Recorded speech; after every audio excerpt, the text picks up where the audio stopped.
Bom dia a todos mais uma vez. Estamos iniciando dezembro, né? Esse ano passou rapidinho.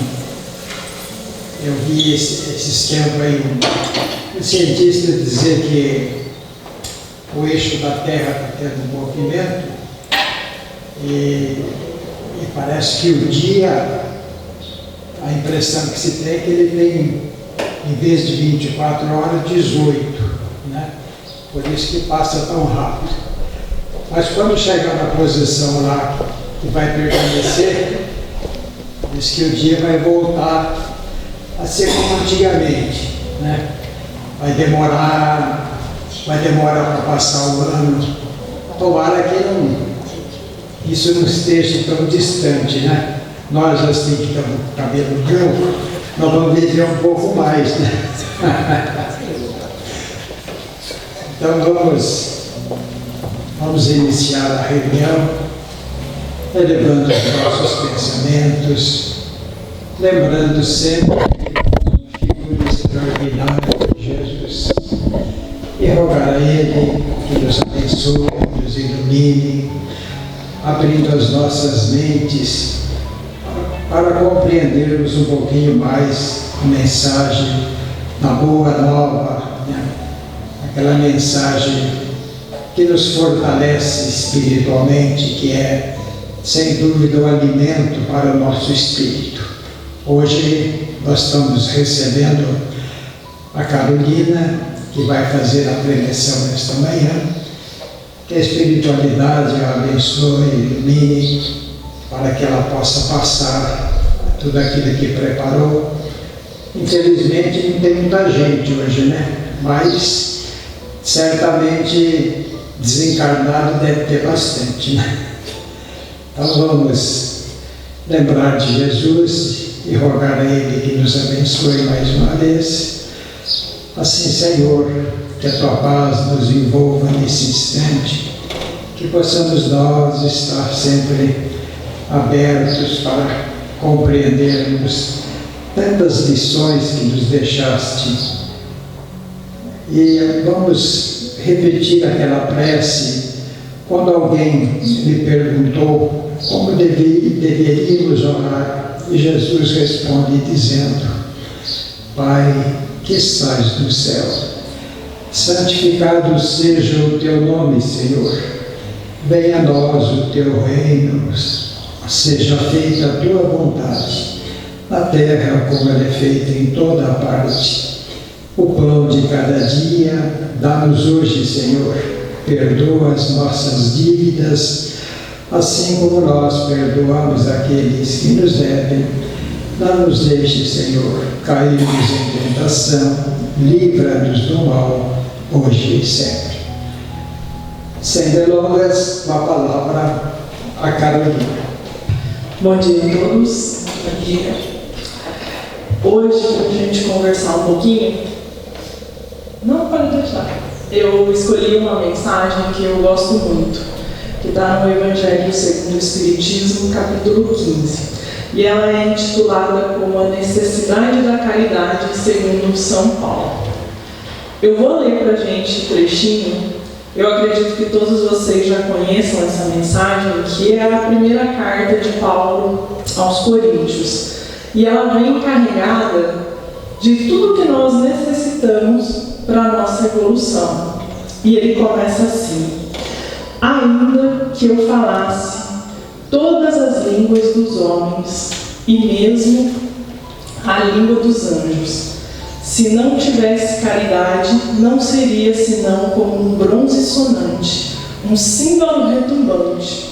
E quando eu tivesse o dom da profecia, penetrasse todos os mistérios e tivesse uma perfeita ciência de todas as coisas, quando tivesse ainda toda a fé possível, até transportar as montanhas, se não tivesse a caridade, eu nada seria. E quando tivesse distribuído meus bens para alimentar os pobres, e tivesse entregue meu corpo para ser queimado, se não tivesse caridade, tudo isso não me serviria de nada. A caridade é paciente, é doce e benfazeja. A caridade não é invejosa, não é temerária e precipitada, não se enche de orgulho, não é desdenhosa, não procura os seus próprios interesses, não se melindra e não se irrita com nada, não suspeita mal, não se regozija com a injustiça, mas se regozija com a verdade. Tudo suporta, tudo crê, tudo espera, tudo sofre. Agora, entre as 3 virtudes, a fé, a esperança e a caridade, permanecem, mas entre elas a mais excelente é a caridade. São Paulo, primeira epístola aos Coríntios 13, 1 ao 7, 13. Então, quando a gente ouve essa mensagem, ela toca no nosso coração, né? E toda vez que eu ouvia, eu achava interessante, né? Porque quando eu ouvia falar em caridade, eu não sei vocês, mas qual que é a primeira coisa que vem na nossa cabeça quando a gente escuta caridade? Doação material, né? Você tem que ser mais caridoso. O que você pensa? Tem que doar alguma coisa para alguém. Aí você pega uma epístola dessa e fala assim, nossa, essa é a maior, né, virtude de todas, né? A gente fica meio confuso, né? E aí a gente começa a estudar as interpretações, começa a estudar o que queria dizer as palavras, porque às vezes as palavras elas vêm com as traduções e elas vão distorcendo um pouco o sentido das coisas. Então a gente vai lá na essência da palavra caridade e vai ver que essa palavra, lá antigamente, estava ligada à ação pura e consciente. Ação pura e consciente. Então o que será que Paulo quis dizer com a palavra caridade? Então a gente começa a refletir, né? Então lá no latim, essa palavra deriva de caritas, que significa amor. Então, na verdade, quando Paulo fala que sem caridade nada nós iremos construir de verdade, ele está querendo dizer que sem o verdadeiro amor ensinado por Jesus, nós não estaremos criando nada. Por mais que a gente faça, por mais que a gente tenha esperança, por mais que a gente doe todos os nossos bens para os pobres, por mais que a gente ajude, se a gente não tiver esse sentimento do amor verdadeiro, não esse amor, né, igual o próprio Evangelho diz, não esse amor mundano, né, amor que hoje em dia eu amo, né, mas o que é esse amor, né? Não, é esse amor de Deus, é esse amor que Jesus nos ensinou, que o Evangelho diz, esse sol que aquece os nossos corações, né, essa energia que nos movimenta e nos vai fazer, né, ser doce, vai nos fazer ser o quê? Caridoso, vai nos fazer nos irritar. Porque o simples fato de nós sermos caridosos na arte material tem o dom de nos fazer não nos irritar? Fala a verdade. Deixa a gente falar, né? Doando nosso tempo, doando materialmente, aí a pessoa não corresponde do jeito que a gente quer, o que acontece dentro de nós? Uma irritação já, né? Assim, pessoa ingrata, né? Tô aqui, acordei cedo, eu sei que vocês têm o trabalho de visita, acordei cedo no meu domingo, me preparei na oração, aí chego aqui para visitar, para dar um passo, a pessoa está com aquele pico, né? Já dá 5 patadas, né, gente? Se a gente estiver só com o espírito da ação da caridade, a gente logo vai se incomodar.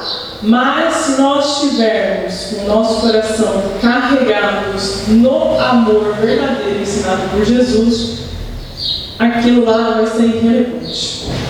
Por quê? Porque para Jesus, dentro do seu grande amor que ele tinha por todos nós, não importava o que a gente fazia, ele continuava nos amando. Eu gosto de visualizar as coisas, assistir filmes com tema, e eu estava assistindo uma série do The Chosen, já conversei várias vezes com o Miguel sobre isso, que eu gosto muito e eles gostam também. Por que eu gosto de assistir essas coisas? Porque a gente vai visualizando, né, no nosso dia a dia, e a gente vai vendo, né, o quanto Jesus tinha que ter paciência com a gente, né, com as nossas ideias mundanas, né. Claro que não é exatamente o que aconteceu, mas nos traz uma ideia de realidade das coisas, de muitos dos ensinamentos que eles nos deixam e a gente ainda não consegue interpretar na grandiosidade que ele quis nos passar. Porque a gente ainda não está com a nossa capacidade espiritual 100% desenvolvida. Então, muitas vezes a gente ouve uma mensagem como essa de Paulo e a gente não consegue captar toda a profundidade. A gente pega uma parábola do Cristo e não consegue entender ainda toda a profundidade daquilo. Poxa, o que ele quis dizer com aquilo? E aí a gente vai assistindo essas séries, a gente acaba visualizando materialmente, aquilo realmente toca o nosso coração. Inclusive tem uma cena lá que eu gosto muito, que é a cena que fecha, acho que é a terceira temporada, que é quando ele está andando sobre as águas e vai até Pedro, né? E aí a gente, quando visualiza essa cena, né, e Pedro estava revoltado com Jesus naquele momento. Por quê? Porque Jesus não fez o que ele esperava que Jesus fizesse. Porque ele estava ajudando, então por que o Cristo não ajudou também, né? Por que ele não guardou os seus?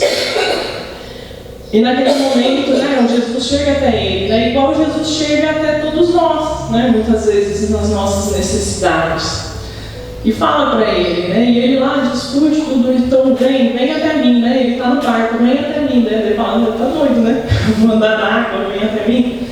Mas mesmo assim ele vai, né? Por quê? Porque ele tem a confiança, ele tem a fé. Até então ele não está com o seu amor 100% desenvolvido.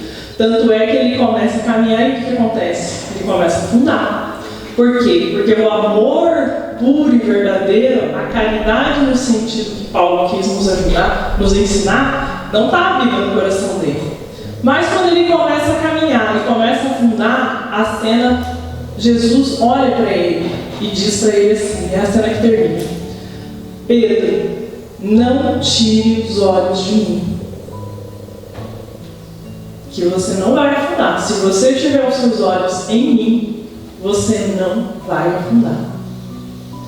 Olha a profundidade dessa mensagem, né? É uma cena simples, se a gente olhar de qualquer jeito, a gente nem vê toda essa emoção, mas o que isso quer nos dizer? Que quando a gente tiver os nossos momentos mais difíceis, de vez da gente olhar para as nossas fragilidades, para que a gente olhe, porque Jesus vai estar olhando por nós. Para que a gente se apegue em tudo que Ele nos disse e para que a gente sinta, o mais importante de tudo, para que a gente sinta nos nossos corações vibrar esse amor. Por quê? Porque se eu não sentir vibrar esse amor, nada me adianta. Então eu posso ser o símbolo, posso ser a pessoa que fala, posso ser a pessoa que faz, mas se eu não sentir no meu coração, de nada me adianta. É isso que Paulo quis dizer. Essa caridade que ele coloca aqui é esse amor em movimento. É o amor se movimentando. O próprio Kardec vai dizer, a fé sem ação é morta. Não adianta a gente estar aqui achando várias coisas, acreditando em inúmeras coisas e não fazendo nada com isso. A gente não vai chegar a lugar nenhum. Então ele vai nos dizer aqui,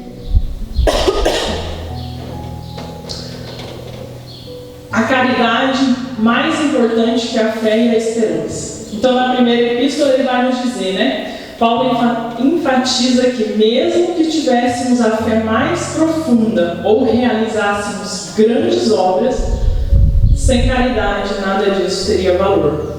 Ele coloca a caridade acima da fé e da esperança, porque, ao contrário, a caridade é um movimento de dentro para fora, é o que nós falamos. A caridade é esse amor que brota, né? É esse amor que nos faz querer ser melhor, é esse amor que nos faz acordar no domingo de manhã para assistir uma palestra, acordar no domingo de manhã para fazer um trabalho voluntário, para ir visitar pessoas doentes, para fazer um passe, para fazer uma oração. E mesmo que não sejamos bem recebidos dentro do nosso coração, ainda estamos sendo gratos. É essa caridade que ele fala. Esse movimento, esse amor que vibra em cada pequena ação que a gente faz. E aí ele vai falar também da questão de não só nos momentos em que nós estamos praticando a caridade, mas em todos os momentos da nossa vida. Por quê? Porque esse amor em ação, ele vai se aplicar desde o momento em que nós abrimos os nossos olhos, né? Desde o bom dia que a gente vai dar para a pessoa que mora dentro da casa com a gente. Não importa se é nosso pai, nossa mãe, nosso marido, nossos filhos, não importa. Porque essa primeira ação, ela tem que estar carregada também de amor. Porque é isso que Jesus nos ensinou. Ele falou, pode acordar na sua casa com seus parentes, não precisa falar bom dia para ninguém não. Pode passar bicudo aí que eles têm a obrigação de aguentar você. Falou isso? Não falou. Né? Ele falou que para a gente amar uns aos outros. E esse amor em movimento é isso, é o acordar, é o ser solícito em tudo, né? Não se irritar. Quando a gente vê que a outra pessoa está desequilibrada, a gente levar um pensamento a Deus, né? Fazer uma oração por aquela pessoa, por aquele espírito que muitas vezes está ali obsidiando, a gente sabe que isso acontece, né? Hoje é com ela, amanhã pode ser com a gente. Todos nós precisamos, né, dessa percepção do outro. E essa percepção também é um movimento de caridade, né? Porque muitas vezes a gente está tão atolado nas nossas dificuldades e problemas diários, e o que cresce em nós é uma irritabilidade tão grande que a gente vai ficando de saco cheio, né?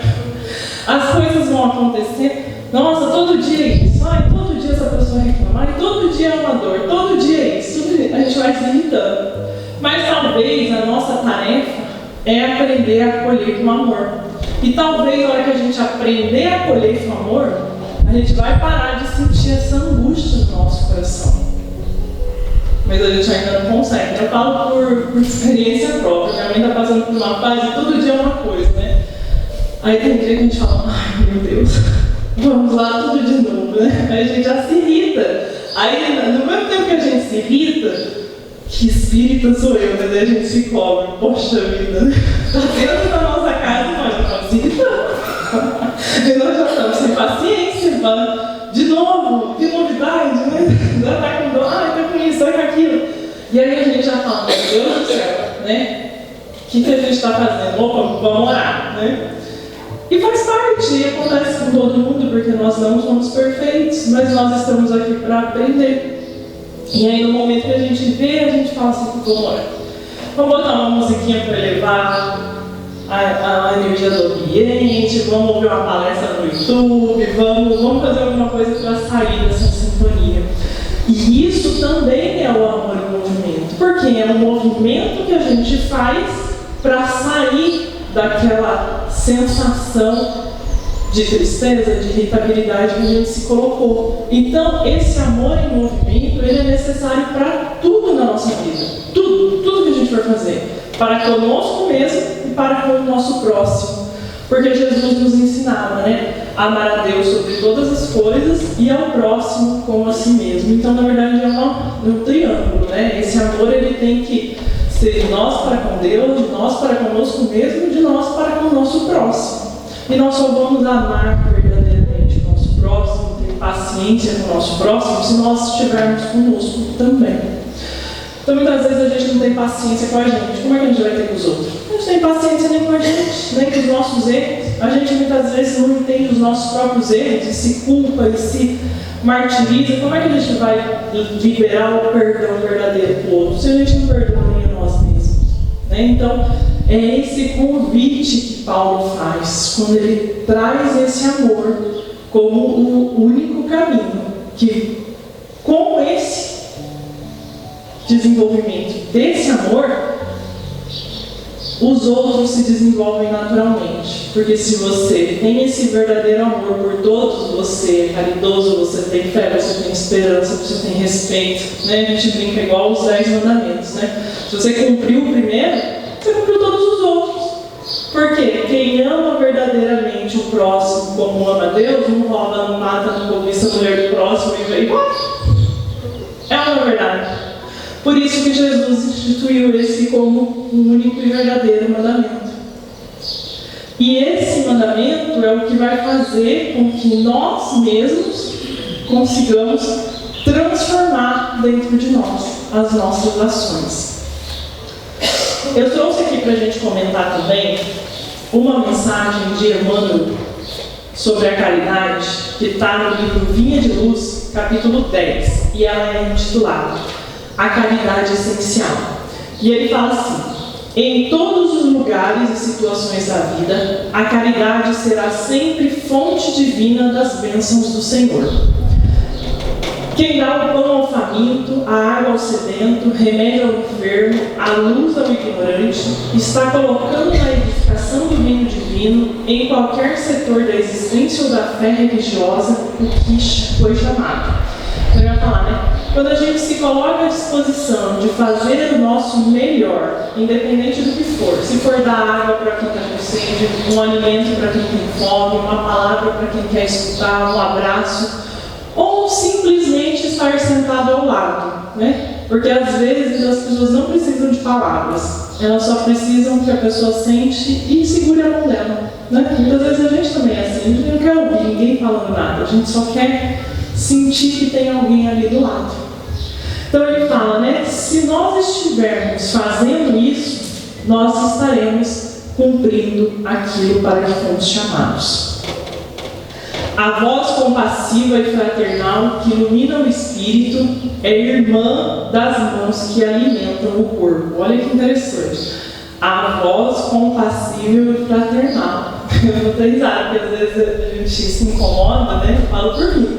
Aí a voz compassiva já é a voz julgadora, né? Tipo, de novo. Agressivo de novo, né? Aí a gente já... Cadê a nossa compassividade? Já foi embora, já, né? Mas é interessante, por quê? Porque quando a gente vai lendo as mensagens, a gente vai no nosso dia a dia vendo, né? Poxa, né? Cadê a voz compassiva? Poxa, de novo eu tô aqui na rodinha da fofoca, eu já sei que não é que eu falar da vida dele, por que eu tô aqui, né? Isso, então é uma coisa que do nada a gente vai, né? Entrou numa conversa falando de alguém, mas mesmo sabendo que não é pra gente fazer, do nada a gente lembra algo da pessoa e tá lá compartilhando, e depois a gente fala, nossa, por que eu não mordi a língua, né? Já aprendi 1000 vezes que não é pra fazer isso, por que tô aqui? E é o que ele fala. Então, a voz compassiva e fraternal, né, ilumina o espírito. Então, muitas vezes, o calar-se é ouro, né, em todos os momentos. E ela vai ter a mesma força da mão que alimenta aquele que tem fome material. Por quê? Porque é um conjunto. É um conjunto. Nós temos que trabalhar o espírito e o material, né? Jesus já dizia, né, vivei como homens do vosso tempo.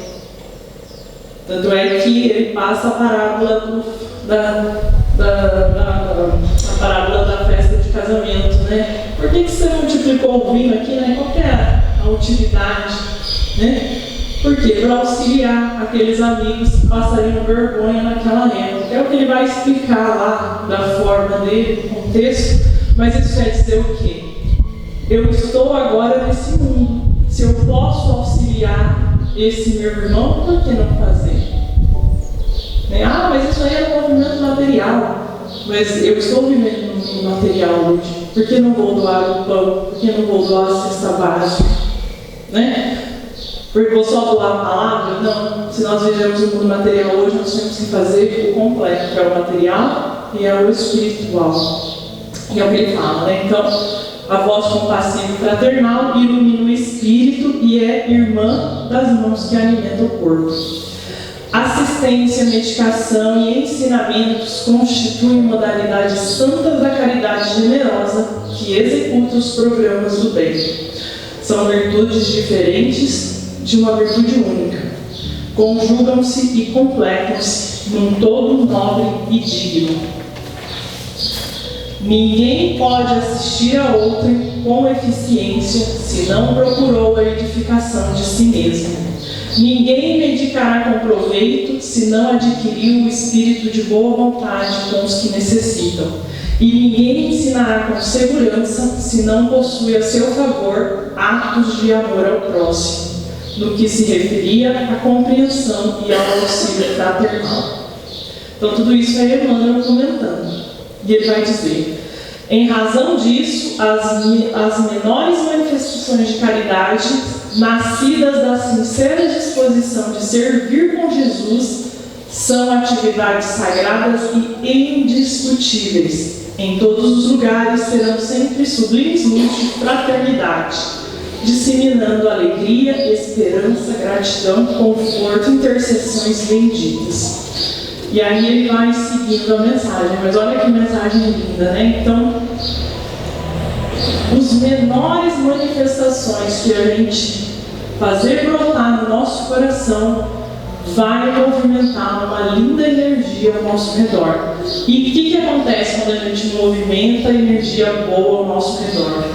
A espiritualidade superior se acompanha da gente, porque nós começamos a ser instrumentos. Assim, quando a gente está ali com a nossa energia lá bem baixa, o que a gente é instrumento do quê? Dos espíritos obsessores. Por quê? Porque a gente está na mesma faixa de ideias e vibrações. Mas quando nós começamos a sublimar um pouquinho os nossos pensamentos, a gente vai saindo dessa faixa e vai nos conectando com o alto. E com certeza, logo vem o auxílio. Até no livro, não lembro se é Missionários da Luz, mas em algum dos livros da coleção do André Luiz, né, ele fala, né, que quando eles veem a espiritualidade maior, vê, né, os seus pupilados acertando, eles ficam em festa e vêm colaborar. E aí, se a gente vai lendo as histórias lá, a gente vê o que acontece, né, sempre. Eles estão lá e de repente eles estão aqui, estão ajudando, estão incentivando. Para quê? Para que o trabalho continue. Então, quando a gente dá uma pequena mudada, e eles falam, pequeno esforço, o livro dos Espíritos tem lá, né, o que é necessário, né, para que a gente deixe de sofrer tanto e ser obsidiado. E ele fala que é um mínimo esforço. Se a gente fizer um mínimo esforço, a gente já começa a ser mais feliz. Então a gente fala assim, opa, nossa, parece que eu faço tanto esforço, mas às vezes a gente está gastando energia excessiva com coisas desnecessárias. E aí está tão pesado, mas na verdade nem é para a gente estar fazendo aquilo, né? Porque a gente pega o caminho errado, né? O Haroldo sempre dá um exemplo do GPS, né? Nós temos lá no nosso GPS, né, pré-encarnatório, né? Tá todos os caminhos certinhos. Mas aí o que a gente faz quando a gente está aqui? Não, deixa que eu sei o caminho. De repente a gente cai no beco lá, caiu numa estrada de pedra, cheia de pedra, sacolejando, e a gente sacolejando, e aí a gente tem que sair de lá para voltar para o caminho, né? E aí a gente gastou uma energia desnecessária. Por isso que ele fala às vezes, né, o mínimo esforço, porque às vezes a gente está gastando excessiva energia por escolhas erradas que a gente está fazendo agora, não precisava, né? Mas por que teimar, né? Não, porque deixa que eu sei, né? Deixa que eu vou por mim, né? E quando a gente vê, estamos lá batendo cabeça.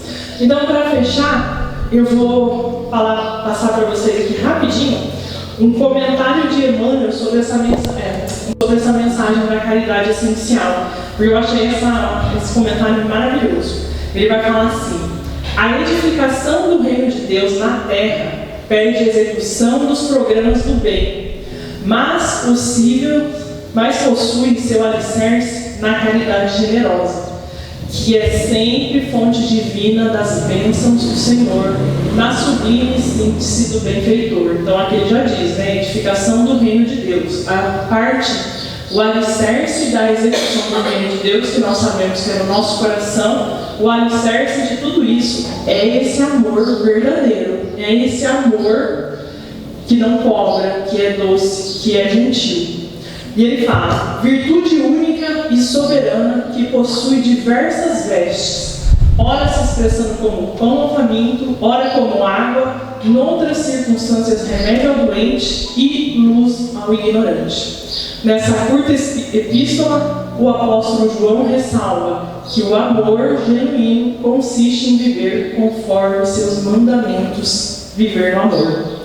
Emmanuel, retomando o tema central da carta, ressalta a necessidade da edificação e redenção de nós mesmos pela prática da caridade essencial, que constitui em pensar, falar e agir segundo os ensinamentos do Mestre Jesus.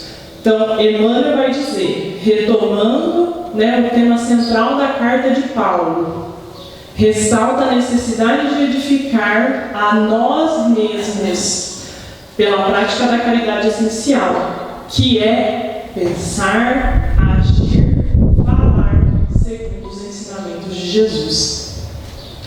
A caridade sempre se manifesta exteriormente nas mais variadas circunstâncias e nas mais variados setores da vida, concretizando sublimes luzes da fraternidade em forma de alegria, esperança, conforto e intercessão. Todavia, se não quisermos permanecer vazios e desolados, mendigos de luz, urge praticar a caridade essencial, que consiste em viver verdadeiramente no Cristo, para que o Cristo viva verdadeiramente em nós. Fechou com chave de ouro, né? A não, dona gente, lê um texto desse, tira uma conclusão dessa, que é o quê? É uma grande lição para todos nós. Então, como Paulo falou no final da sua vida, não sou mais eu quem vive, mas o Cristo que vive em mim.